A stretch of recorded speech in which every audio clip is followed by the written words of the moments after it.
Hello friends and family of YouTube.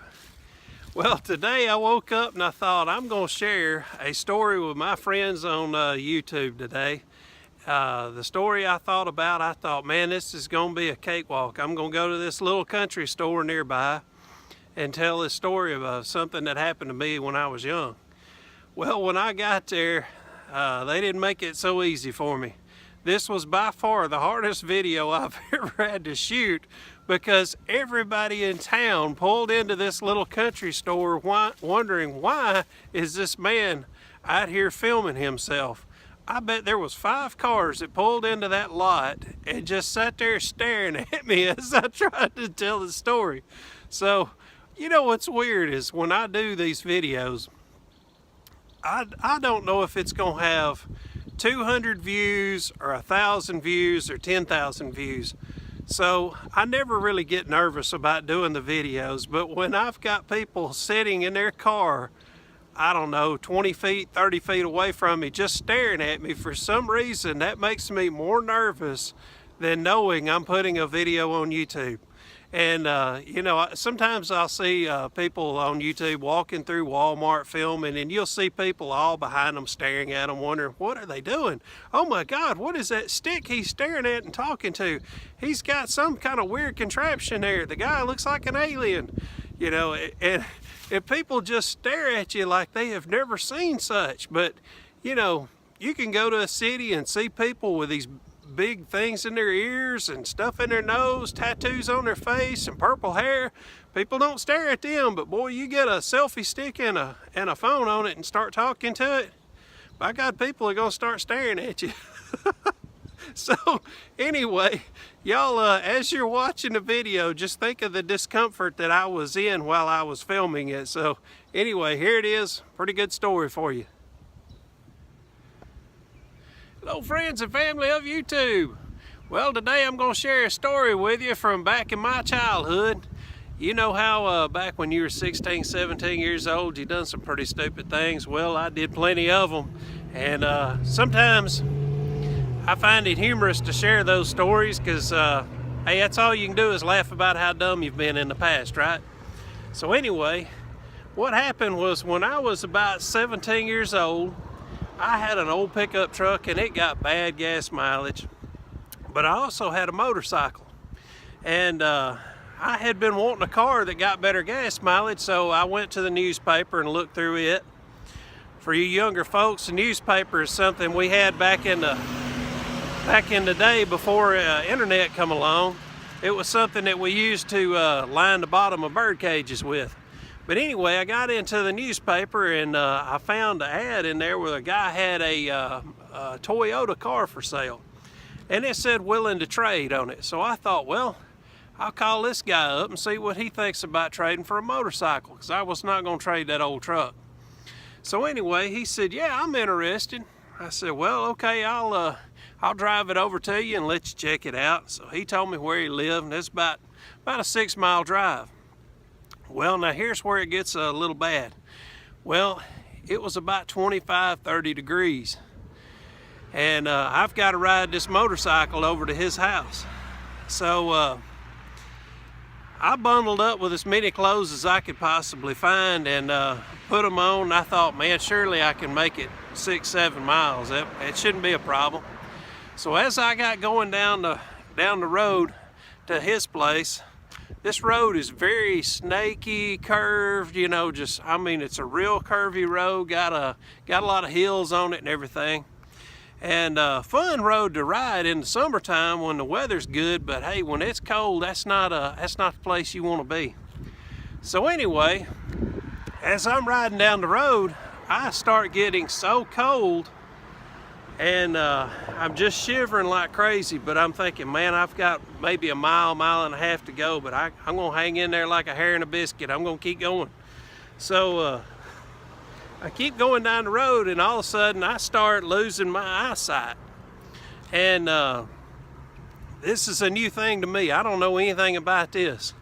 So my vision goes out, and it's kind of come and go. It's not like it completely went out, but I knew something was not working out for my best. So I pulled over on the side of the road and kind of got my bearings a little bit together. So anyway, I got my bearings together, and I guess I warmed up a little bit. My vision stayed with me, and I thought, okay, I'm just about 1.5 miles away to go. So anyway, I got on the bike, and I kept on riding down the road, and now I'm getting to the point that my vision is really going out and not wanting to come back. Well, I just happened to get to this intersection you see behind me here. Okay, so now I've made it to this intersection right here, and I thought, man, this is not going out too good, so I'm gonna have to do something. Well, this is before the era of cell phones. Oh, did you see that? Boy, he got to show us how stupid he was. Anyway, so this is the era before cell phones, so I'm sitting there on right at this stop sign thinking, man, I've got to do something. So I rode my bike through here and got to this old country store. And at the time, nobody was running this country store. It was shut down. So I got in that little lean-to area right there beside that vacuum. And I thought, I'm just gonna curl up right here and warm up for a little while. So while I sat inside that building trying to warm up, my vision completely went out and did not come back. So I sat there for about 10 minutes, and I'd get hot and I'd get cold, and I'd strip through my clothes and take them on and off, and kept on going through that for quite a while. Well, after a while, I got to thinking, man, I'm gonna have to go for help. This is not working out too good. So anyway, I knew where I was because I'd been here before many times, and plus I'd got to sit here for a little while trying to warm up. Before my vision went out completely, I could actually kind of see where I was and where I was headed. So anyway, I walked from this lean-to area of this store. I walked across this parking lot and went all the way over to that house that you see right there. So as I come across that corner, that whole corner was full of water. There was trees all lined around the yard. That whole yard was lined with Bradford pears. So as I'm walking through there, those Bradford pear tree limbs are popping me in the face, and I'm stepping in the water, and like things ain't bad enough, you know. So anyway, I get up to that house, and sorry about the wind, folks, can't do nothing about that. So anyway, I get up to the house, and right when I get up to, I think I'm somewhere around those two windows right there. So I start feeling around the house trying to find the door, and sure enough, when I got to the door, somebody was there at the door vacuuming. I could hear the vacuum going. So anyway, I started banging on the door, and an old lady come to the door, and she said, "What do you want?" And of course, I'm I'm all kind of bad shape, and I said, "Ma'am, I just hope," like that, you know. I mean, I am really messed up. And so she hollered for her husband, and her husband come over to see what was up. And he said, "What is it?" You know, and she told him, she said, "There's a boy out here and he's on drugs." So anyway, the old man opened the door, and he said, "What do you want?" And I said, "I'm cold. Can you let me in?" And so he told his wife, he said, "That boy ain't on drugs, he's cold. Let him in, Margaret," or whatever her name was. So anyway, she opened the door. And you know how old people are, man. They keep their house about 150 degrees. These people are, I guess, in their 80s or so. Anyway, so they opened that door, and I walked through that door, and I mean, as soon as I walked in that door, pow, man, I just passed out. The heat hit me from being that cold, you know. So anyway, I woke up sometime later. I don't know if it's 10 minutes, 30 minutes later, however long it took me laying there.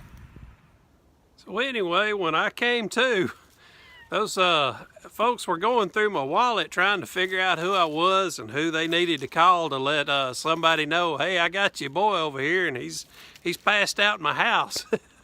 So anyway, they gave me a cup of coffee, trying to get me fixed up, and that is the only cup of coffee I have ever had in my life.